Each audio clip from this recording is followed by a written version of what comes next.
George Bernard شاہ اپنے پلے مین and super مین میں ایک بڑی خوبصورت بات لکھتے ہیں. وہ کہتے ہیں کہ there are two tragedies in life. One is not to get your heart's desire and the other is to get it. اگر انسان کسی چیز کے حصول کے لیے شدید خواہش رکھتا ہو اور وہ چیز انسان کو نہ ملے تو اس کے نتیجے میں انسان فرسٹریشن کا شکار ہو جاتا ہے اور بہت سی سائیکولوجیکل پرابلمز میں سے گزرتا ہے.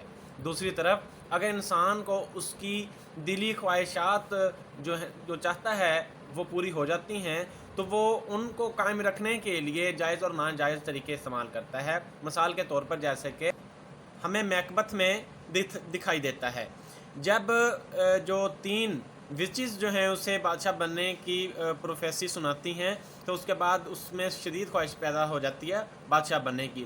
لیکن جب وہ بادشاہ بننے میں کامیاب ہو جاتا ہے تو اپنی بادشاہت کو قائم رکھنے کے لیے وہ بہت سے قتل کرتا ہے، لیکن آخر کار وہی بادشاہت جس کا حصول اس کی زندگی کا سب سے بڑا ایمبیشن ہوتا ہے اس میں ہی وہ اپنی جان گنوا دیتا ہے.